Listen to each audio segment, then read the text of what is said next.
Subscribe کیجئے ہمارے channel شاہد رضا اشرفی official کو اور بیل آئیکن کو پریس کیجئے جس سے آپ کو نئے نئے ویڈیو کی نوٹیفیکیشن ملتی رہے۔ تو ناظرین السلام علیکم ورحمۃ اللہ وبرکاتہ۔ آج کا بیان حضرت سید امین القادری کا بیان رہے گا، جس میں ہم ایک بہترین ورد کے بارے میں جانیں گے۔ تو پورا ویڈیو میں بنے رہیں اور ویڈیو کو ضرور لائک کرتے ہوئے جائیں، چینل کو سبسکرائب کریں۔ تو چلیے بیان شروع کرتے ہیں۔ سارا مال چلا گیا تو آپ نے کہا انا للہ و انا الیہ، کوئی آہو بکا مت کیا کرو، ہنگامہ نہ کیا کرو، ایک جملہ انا للہ و انا الیہ راجعون۔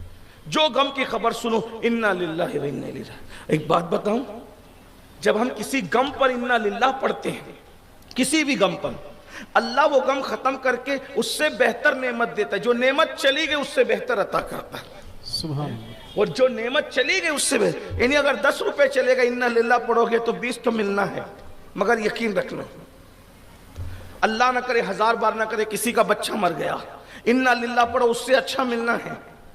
ایک دن حضرت ام المومنین ام سلمہ کے شوہر کا انتقال ہو گیا، ابو سلمہ کا، اور بہت رو رہی تھی، میرے بچوں کا کیا ہوگا، میرے بچوں کا کیا ہوگا۔ حضور آئے، فرمایا ام سلمہ کیا ہوا؟ کہا حضور میرا شوہر مر گیا، انتقال کر گیا، میرے بچوں کا کیا ہوگا؟ فرمایا انا للہ پڑھو۔ تو اس سے کیا ہوگا؟ کہا جی انا للہ پڑھتا ہے، اللہ جو نعمت گئی ہے اس سے بہتر عطا کر۔ ام المومنین ام سلمہ کہتی ہے کہ میرا شوہر مجھے جتنا پیار دیتا تھا اور محبت دیتا اور جتنا آرام سے رکھتا تھا، انا للہ تو پڑھ لیا لیکن دل میں سوچ رہی تھی اس سے اچھا کون ہوگا۔ لیکن رسول اللہ نے کہا نا تو انکار بھی نہیں تھا، حضور نے کہا تو انکار بھی نہیں تھا۔ پھر کہتی ہے میں سوچتی تھی کہ حضور نے کہا انا للہ پڑھو گے تو اس سے اچھا ملے گا، تو اس سے اچھا تو مجھے کوئی دکھتا ہی نہیں، مگر گمان میں نہیں تھا کہ اس سے اچھا کوئی اور ہے بھی، نظر آ رہا ہے مگر دکھ نہیں رہا، نظر آ رہا ہے مگر دکھ نہیں رہا ہے۔ تو کہا جب رسول اللہ نے مجھے نکاح کا پیغام دیا تب سمجھ میں آیا ابو سلمہ تو غلام تھا، انا للہ پڑھنے سے اس کا آقا نصیب ہو گیا۔ سبحان اللہ، دیکھ رہے سبحان اللہ، کہاں ابو سلمہ کہاں محمد، سبحان اللہ، بے شک بے شک۔ تو کہتے ہیں یہ انا للہ کی برکت، مصیبت میں واہویلا نہیں کرنا اللہ کی۔ تو میں واقعہ تو نہیں بتا پاؤں گا، وقت بھی مختصر سا ہے اور ختم ہونے کے قریب ہے۔ میں اتنا ہی کہتا ہوں مایوس ہونے کی ضرورت نہیں، ہر اللہ والے کو آزمایا گیا ہے، اور جس کو نہیں آزمایا گیا اس کا شمار اللہ والوں میں نہیں ہے۔ اگر اللہ والے بننا ہے آزمائش سے گزرنا پڑے گا، عزت جائے گی، آبرو جائے گی، ستائے جاؤ گے، گالیاں دیے جاؤ گے، تمہارے گھر توڑے جائیں گے، سب کچھ ہوگا، جو کرنا ہے سب کریں گے، لیکن تمہیں اللہ تیری رضا میں میری رضا، تو راضی ہم راضی۔ کیا حضور کو گھر سے نہیں نکالا گیا؟ مکے جیسے شہر سے حضور کو نہیں نکالا گیا، وہ تو محبوب خدا تھے۔ ایک دن ام المومنین سیدہ عائشہ صدیقہ نے پوچھا یا رسول اللہ آپ کی زندگی کا سب سے مشکل دن کون سا تھا؟ آپ کی زندگی کا سب سے مشکل دن کون سا تھا؟ پھر خود ہی کہنے لگی، بہت بڑی عالمہ فقیہ تھی نا، سوال بھی کیا پھر خود ہی جواب بھی دی، حضور آپ کی زندگی کا سب سے مشکل دن جو ہے وہ احد کا دن ہے نا، احد آپ کا مشکل دن ہے نا، کیونکہ وہ احد کا دن اپنی آنکھوں سے دیکھ چکی تھی، اسی لیے اپنا اسٹیٹمنٹ خود ہی دے دیا۔ بہت ذہین شاگردوں کا طریقہ کار یہ ہوتا ہے کہ سوال بھی استاد سے کرتے ہیں اور پھر جواب بھی خود ہی دے دیتے ہیں، ان کی ذہانت ہوتی۔ اور کہنے لگی کہ یا رسول اللہ یہ احد کا دن بہت مشکل دن تھا نا آپ کی زندگی کے لیے۔ اب احد کا دن کتنا، جب خود ہی وہ کہہ رہی کہ مشکل دن تھا، کیونکہ احد کیا ہے، 70 صحابہ ایک ساتھ شہید۔ Myself ہیمل راجیش بھائی سیٹھ، I am from نڈیاد۔ پچھلے 6 سال سے NJ کے ساتھ جڑا ہوں، ابھی میرا AUM ہے 150 کروڑ پلس۔ جو اب اپنے جوانوں سے جو مایوس ہیں کہ ایمان والا ہونے کے بعد ہم پر مصیبت کیوں ہے، تھوڑا میں اپنے جوانوں سے کہتا ہوں، میری قوم کی جو بیٹیاں ہیں جو اس لیے کسی اور مذہب کو لالچ کی نظر سے دیکھ رہی ہے کہ ہم 30 سال کے ہو گیا، ہمیں رشتے نہیں آتے، تنگ دستی ہے، بلائیں، مصیبتیں، گھر میں اتنی تکلیف ہے، یہ ہے تو یہ کیا ہے؟ میں آپ سے پوچھنا چاہتا ہوں، ارے ہم تو 14ویں صدی کے 15ویں صدی کے مسلمان ہیں، یہ تو وہ مسلمان تھے جنہوں نے قرآن کو اپنی آنکھوں سے اترتا دیکھا،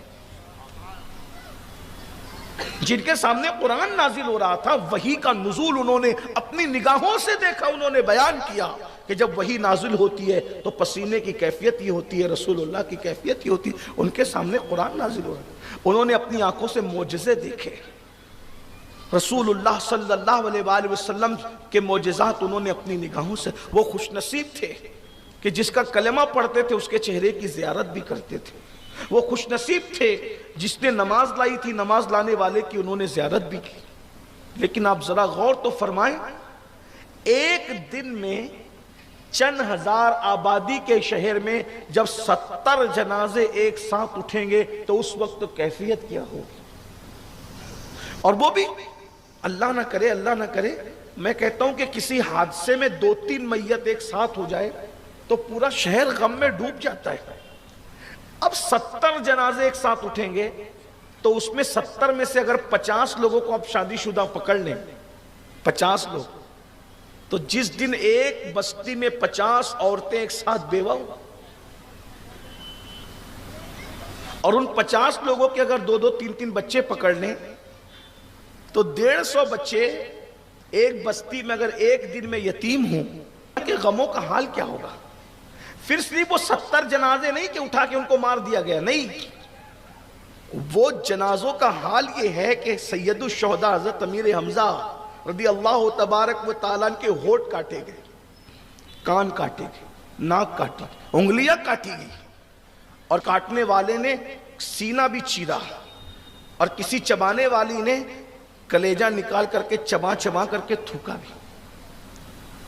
رسول اللہ کے چچا کا کلیجہ چبایا گیا ہے، یہ کوئی ہے ایسا کہ جس کا کلیجہ بھی چبایا گیا دنیا میں؟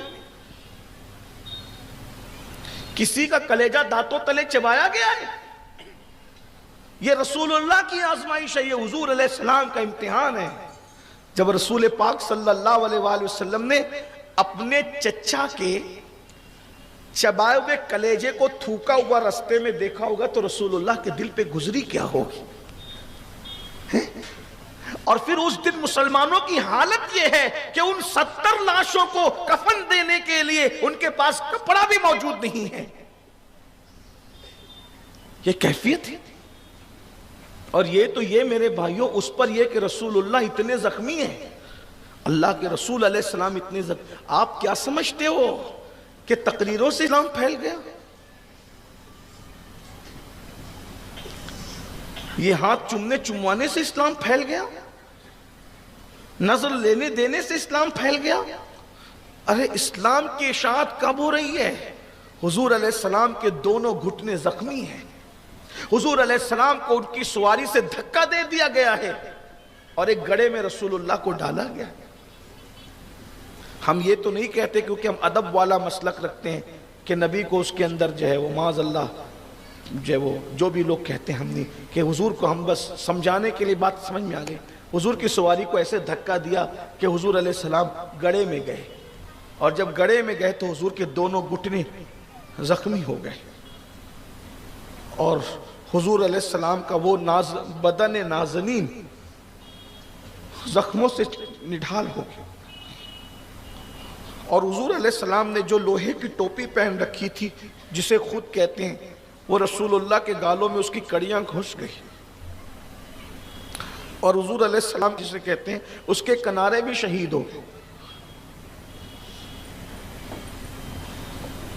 70 جنازے ایک طرف، عورتوں کے بیوہ ہونا ایک طرف، اتنے بچوں کا یتیم ہونا ایک طرف، کلیجہ چبائے ہوئے تھوکے ہوئے ٹکڑوں کا دیکھنا ایک طرف، یہ ساری چیزیں تھی۔ ام المومنین کہتی ہیں یا رسول اللہ زندگی کا سب سے مشکل دن وہی تھا؟ اللہ کے رسول کہتے ہیں نہیں عائشہ، وہ دن میری زندگی کا مشکل دن نہیں تھا، اس سے بھی ایک دن میری زندگی کا مشکل میں گزرا ہے، اور وہی دن میری زندگی کا سب سے مشکل ترین دن تھا۔ رسول اللہ فرماتے ہیں یعنی احد کے 70 لاشیں حضور کی زندگی کا مشکل دن تو ہے، سب سے مشکل دن نہیں ہے، اس سے بھی مشکل دن رسول اللہ نے دیکھا۔ محبوب تھے، محبوب کو تو ہر لمحہ آرام ملنا چاہیے تھا، لیکن یہ سنت الہیہ ہے، جو جتنا قریبی ہوتا ہے اس کو اتنا آزمایا جائے۔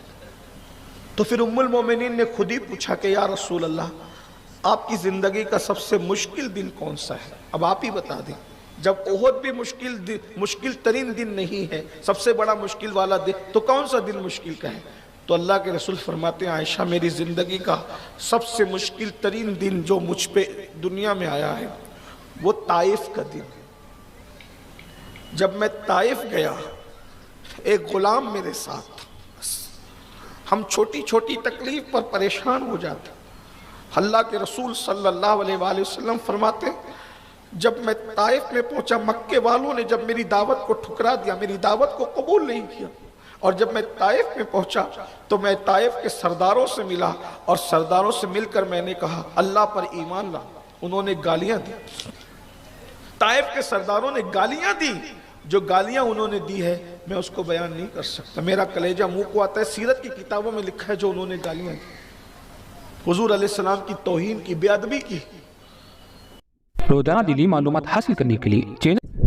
تو ناظرین ویڈیو اگر اچھی لگی ہو تو ضرور ویڈیو کو لائک کرو، ہمارے چینل پر اگر نئے ہیں تو ضرور سبسکرائب کریں اور ویڈیو کو ضرور لائک کرتے ہوئے جائیں. تو چلیے ملتے ہیں اگلی ویڈیو میں، تب تک کے لیے السلام علیکم ورحمۃ اللہ وبرکاتہ. ویڈیو اچھی لگے تو ہمارے ویڈیو کو لائک کریں اور ہمارے چینل کو سبسکرائب کریں. شکریہ.